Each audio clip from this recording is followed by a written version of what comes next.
Assalamu alaikum wa rahmatullahi wa barakatuh. Abampiza badamu enna Galemeseza nnyo. Ensonga za Pastor Bujjingo kuba amasasi zongedde okulanda. Era nga kati ekiriwo essaawa eno ekibuuzo ekinene ensi kye yeebuuza. Lwaki omuntu eyasooka okutambuza eggulire ly'okkuba kwa Pastor Bujjingo amasasi yali Frank Gashumba? Lwaki?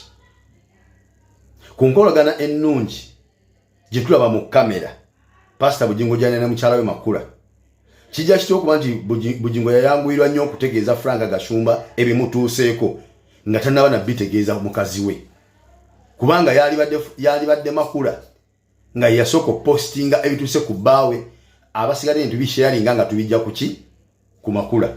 Ne lwaki kiri nti buli eyafulumyange eggule ya Pastor Bujjingo nga bw'omubuuza what is the source, bw'omubuuza source yagana amawulire liruddawa nga kugamba Frank Gashumba yaŋŋambye.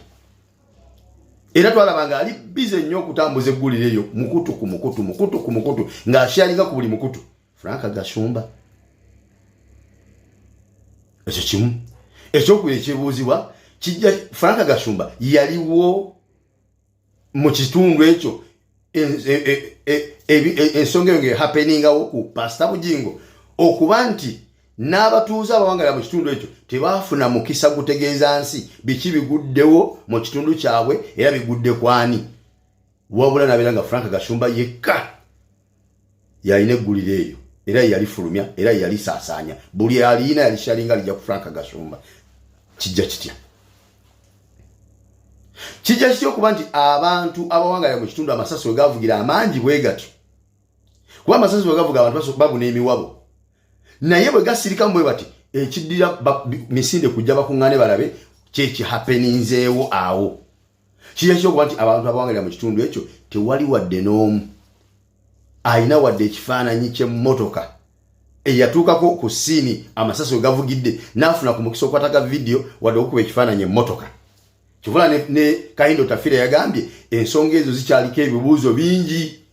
N'agamba poliisi tennaba kukola ki, tennaba kundaga kunoonyereza kwayo. Emmotoka yakubwa etya amasasi, abaagikwa baalimu ango ki, ebyo byayogeddwa Kahindo Tafire. Oba okitegeera? Kijja kitya okuba nti Frank Gashumba ye yekka yalina ekifaananyi eky'emmotoka ya Bujjingo ng'ekubiddwa amasasi, ekyo kye tulaba ekitambula ku social media nga teri mulala yenna alina ekifaananyi kya mmotoka ya Bujjingo ng'ekubiddwa amasasi. Awamu n'ekyo nga n'ekifaananyi kyatulaga kye yapostinga tekiragaako wadde we bakubye essasi ku mmotoka.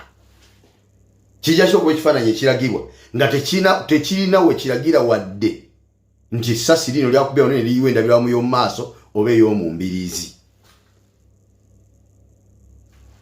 Ebibuuzo bingi ku nsonga eyo. Oba kitegeera?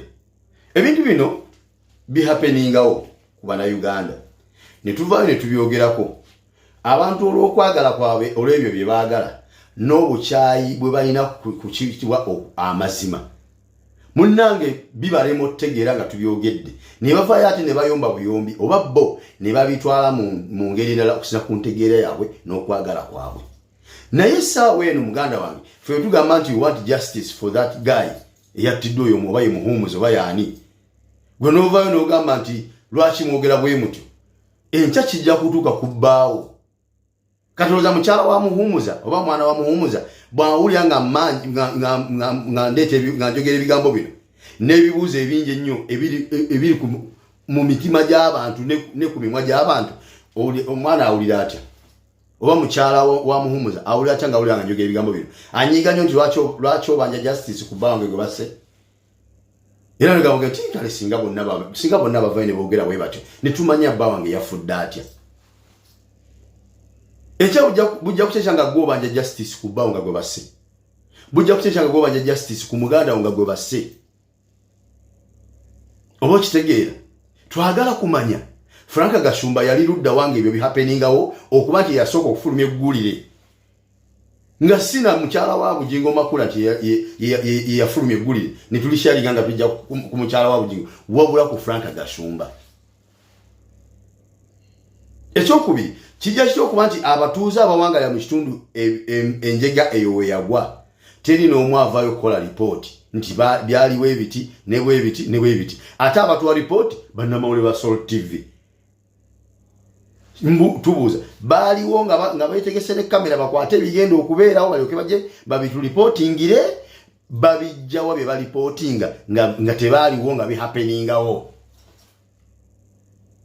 Malayo mwenna abakozi ba Salt TV nga balipotinga bye balabye mukama waabwe amasasi we gaamukubye. Waliwo omukyala gwe naye nga gambulya erimu lyamuyise mu kibegabega lyamuyise ekibegabega simedda erimuyisa mu mugongo eddala erimukuba omukono. Naye twalabye abazze omukyalira n'okumukulisa okusimattuka okufa nga bamuwahaaga nga tetulabako bwe yeekanga nti bamukosezza omukono oba bamukosezza ekibegabega oba bamukosezza mu mugongo kubanga wenda bamuwahaaga nga bamukuba kuba mugongo we bategera omuntu wa munohaaga. Naye nga tetulabako kwekanga kwonna kulaga nti bamukutte mu kiwundu era byali badaga nti temunkwata mugongo waliyo ebiwundu. Naye nga ate bano abakozi be ku TV ye ne ku radio bamaze tukakasa ebiwundu byafunye mu bifo ebyenjawulo. Okitegera kati tuve nduga nti bannange twagala obwenkanya twagala obwerufu kiki ekyatuuseewo kyazze kitya omusajja ono yattiddwa atya. Tosobola kuba muntu tebasobola kuba muntu masasi 13 ng'atudde mu maaso nga nawe jukira buli wamanyemo kati emito akawula wakati w'emito gino ebiri kekano kosimbako olukokola kyeza nti muba close omuntu akuba amasasi ng'akuliranye just olutawera na luta distance eri wakati wamwe nga tewera na luta lumu bwe luti noga nti notasammukirwa kuwadde omusaayi ne balaga ekifaananyi kyo ng'oli mu ddwaliro nga bwe wagenzeeyo nga ku ssaati yo gye wagendedde mu ddwaliro nga tekuli wadde ettondo ly'omusaayi naye ng'omuntu akubiddwa n'asensebulwa kubanga amasasi 13 gakusensebula busensebuzi wenna nobeera nga tolina kuwadde ettondo ly'omusaayi. Oba kitegeera ebintu bino bihappeningawo olwaleero nga bikolebwa abo nga bikolebwa ababikola nga basapootingibwa abo abaali badde babavunaana nti lwaki babikoze. Naye ensi ejja kukyuka olunaku Katonda lwalitaasa Uganda Abanayuganda ne baginunula ne bagijja mu mikono gy'abo abaagiwamba ne bagizza mu mikono gyabwe bannannyini nsi Abanayuganda ne beddiza ensi yaabwe mu mikono gyabwe. Zino likodi weeziri zino zikodi weeziri abantu bajja kufuna obwenkanya. Tujja kubanja obwenkanya bw'abantu bano botasobodde kufuna kati tuli bufuna nga Uganda enunudde abalibeerawo nga ffene tula twafa bajja kubanja obwenkanya ku Bannayuganda abattibwa mu nzitibwa etategeerekeka era abavunaanyizibwa ku nfa y'Abannayuganda abo abavunaanyizibwa ku kunoonyereza ku nfa y'Abannayuganda abo abavunaanyizibwa ku kuvunaana abatta Bannayuganda mu bintu ebitategeerekeka bajja kuvaayo bannyonnyole ensi lwaki bino byakolebwanga nga we bali batunula lwaki byakolebwanga nga we bali balaba ne batasobola kubiziyiza genda mu maaso wabula ne babikkiranga bibikkire ne bigenda mu maaso. Ekyo mbeere nga mukimanyi. Bino ebibuuzo bye twebuuza kati nga tufuna ansa zaabyo. There is time wetugenda obibuuza nga twagala ansa nga mulina zituwa mwagala temwagala. Ekyo mukirinde kijja kubeerawo insha Allah.